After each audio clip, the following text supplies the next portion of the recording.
Okay, hey, welcome back to this episode of MTG Militia Madness. We're doing our opening for Arabian Nights and Antiquities. As you may have heard on the podcast, we decided on 6 packs of each because both these have 8 cards per pack. So let's see what we open. I'm really hoping for a Library of Alexandria. And looks like I did not get a library. Oh wait, no, never mind. Never mind, it didn't pop up in the rare. Okay, I did get a library. Okay, okay, this is gonna be very good. This is gonna be very good, especially if I draw it early. Then we got like 3 nice flying men, which will be good additions. Giant tortoise, good additions if I ever want to play blue.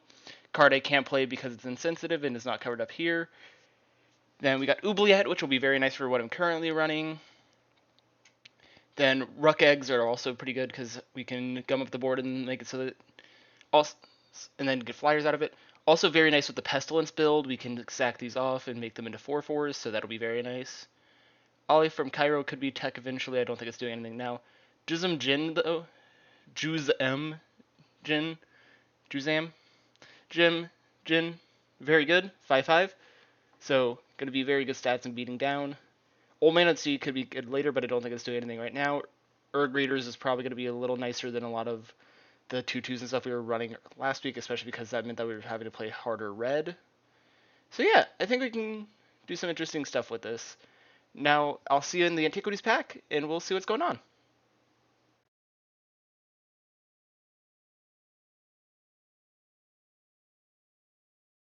Okay, we're back with the Antiquities packs, so we'll see what we get in this one. Hopefully just as good as getting that Library of Alexandria.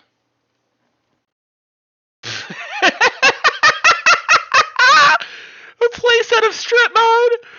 A playset of Strip Mine! I don't know if I'll actually use this, but I can make Hunter's Day the absolute worst. So that would be very funny. Oh man. Holy heck. Okay. Then we got 1, 2, 3, 4, 5 Urza's mines and 1 Urza's power plant.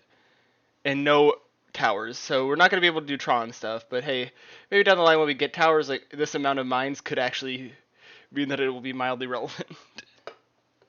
Then let's see, Astronaut's Transmigrant is not the worst thing overall. Can buff something up a little bit, which could actually be interesting, but yeah, other than that, there's not too many like crazy cards here. We did get some Argothian Pixies and a Tog. This can be good for later. Then Dragon Engine, at least playable. Yoshin Soldiers, at least playable. Let's see. Okay, and yeah, that's pretty much it for this. Huh. Okay, yeah, that is really weird. Okay, so it's a 0 to 6, 7 minus 0 to 6. Okay.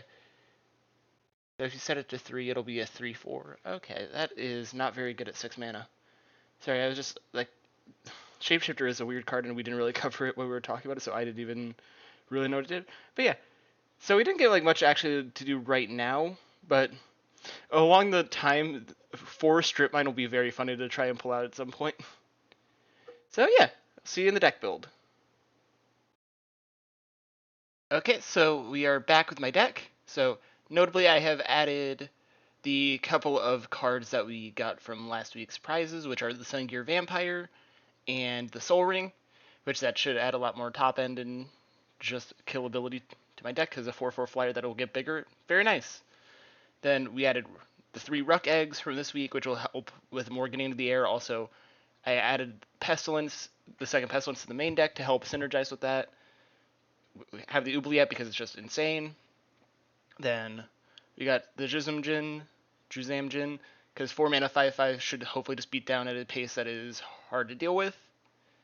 Then we still got like our classic like defensive stuff like Royal Assassin, Wall of Stone, Hippie to go over the top, and some Frozen Shades that can also like compete very nicely.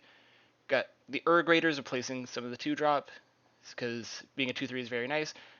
I am going to be having to attack with it, but honestly, I think that's going to be fine because a lot of stuff, if he's still playing 2/2s, this will trade nicely with, like, make him have to double block, that kind of thing. And then that could open up, like, smaller Disintegrate, Fireball lines. And then after that, I think I'm feeling pretty okay with just, like, my classic, like, James Tone, Black Lotus, all that.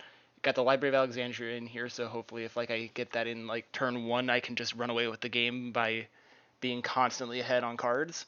If it doesn't come into play or at turn 1 or 2, it probably will not be activated in an insane amount, just because of the fact I won't be able to be at 7 cards.